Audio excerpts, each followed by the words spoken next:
ప్రత్యేకంగా నేను వచ్చిన కారణం సోదరబాబు గారి విగ్రహావిష్కరణ కోసం ఆయనకు నాతో ఉన్న సన్నిహితత్వం చాలా ఎక్కువ. అందుకని ఆయన మీద ఉన్న గౌరవంతో ప్రేమతో ఇక్కడికి రావడం జరిగింది.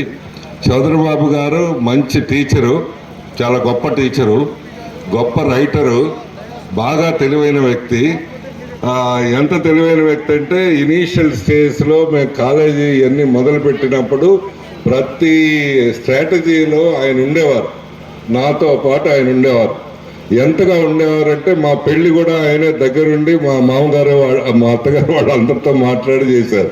అంత సన్నిహితత్వం చౌదరిబాబు గారితో నాకు. సో మొదటి 10 ఏళ్ళ పాటు నాతోనే ఉండేవారు. సో ప్రతి అంశంలోనూ ఆయన మంచి సలహాలు ఇస్తూ ఉండేవారు. ఒక రకంగా ఈ విజ్ఞాన విద్యా సంస్థలు ఇంత పటిష్టంగా ఉండటానికి, ఇంత విస్తృతంగా ఉండటానికి ఆయన కూడా ప్రధాన కారకుల్లో మొదటి 5 మందిలో ఆయన ఒకళ్ళని నేను నమ్ముతాను. అందుకని ఆయన అంటే చాలా చాలా చాలా గౌరవం.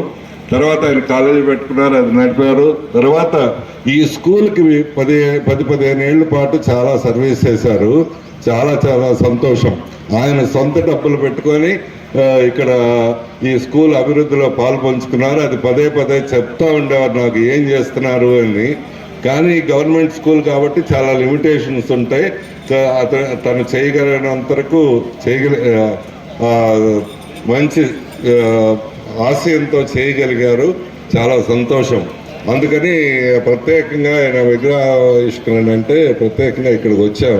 మిమ్మల్ని అందరినీ కలవటం చాలా సంతోషం. అయితే ఈ పిల్లలందరూ మంచిగా ఆడుతున్నారు, క్రీడా స్ఫూర్తి ఉండటం మంచిది.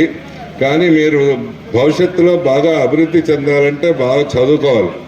మీరు క్రీడల వలన మంచి దేహదారుఢ్యం వస్తుంది, బాగా ఫిజికల్ స్ట్రెంగ్త్ వస్తుంది. చాలా మంచిది, ఫిజికల్ స్ట్రెంగ్త్ చాలా మంచిది. ఎందుకంటే ఇప్పుడు మనం అందరూ యంగెస్ట్ కంట్రీ అని చెప్పుకుంటాం కానీ దేశాన్ని, కానీ ఆరోగ్యపరంగా చూస్తే ఎట్లా ఉందంటే 40% ఒబేస్లో ఉన్నారు, ఇంకొక 20% ఎనీమిక్గా ఉన్నారు. అంటే బ్లడ్ తక్కువగా ఉంది, ఎస్పెషల్లీ గర్ల్స్లో. అట్లానే బాయ్స్ ఎట్లో ఒబేస్లో ఉన్నారు. 60% యంగ్ కంట్రీ నిజమే, కానీ శక్తివంతమైన కంట్రీగా కావాలి కదా. దానికి తప్పకుండా ఈ క్రీడలు ఇవన్నీ దోహదపడతాయి. అయితే దానికంటే మించి మీరు బాగా చదువుకోవాలి. బాగా కష్టపడి చదువుకుంటే మీకు చాలామందికి ప్రాబ్లము, మీకు మీ తల్లిదండ్రుల ప్రాబ్లం ఏంటంటే, సమస్య ఏంటంటే మేము పేదవాళ్ళం కాబట్టి ఉన్నత చదువులు చదవలేము అనే సమస్య ఉంటుంటుంది మనసులో. కానీ ఇప్పుడున్న సిస్టంలో మీరు 12th క్లాస్ దాకా కనుక కష్టపడితే తర్వాత ₹1 కూడా మీరు ఇబ్బంది పెట్టకుండా మీ తల్లిదండ్రులు ఎంత చదువైనా చదువుకోవచ్చు. మొత్తం 100% ఈ రీఎంబర్స్మెంటే కాకుండా బ్యాంక్ లోన్స్ ఇస్తున్నారు. మీకు చాలామంది తెలియదు, 100% బ్యాంక్ లోన్స్ ఇస్తున్నారు. 12th క్లాస్ దాకా బాగా చదువుకోగలిగితే, ఏదో రకంగా కష్టపడి చదువుకోగలిగితే, ఆ తర్వాత బీటెక్ కానీ, గ్రాడ్యుయేషన్ కానీ, పోస్ట్ గ్రాడ్యుయేషన్ కానీ, పిహెచ్డి కానీ మొత్తము బ్యాంక్ వాళ్ళు సపోర్ట్ చేస్తున్నారు.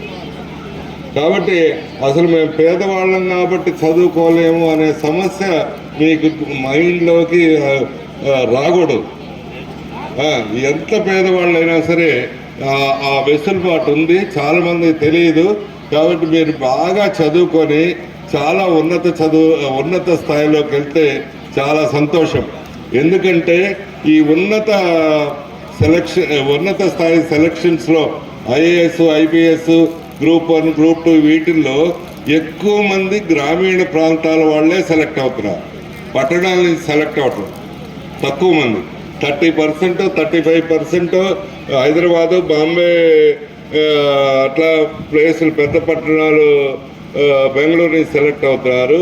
ఎక్కువ మంది 100 మంది ప్రతి సంవత్సరం సెలెక్ట్ అయితే దాంట్లో 70 మంది గ్రామీణ ప్రాంతాల్లో సామాన్యమైన ఇట్లాంటి స్కూల్లో చదువుకున్న వాళ్ళే ఎక్కువ మంది సెలెక్ట్ అవుతున్నారు. ఎందుకు అనంటే వీళ్ళకి అసలు జీవితం అంటే తెలుస్తుంది. గ్రామీణ ప్రాంతంలో వాళ్ళకి ఆకలి అంటే తెలుస్తుంది, పంటలంటే తెలుస్తుంది, అంటే కష్టాలు ఏంటో తెలుస్తాయి.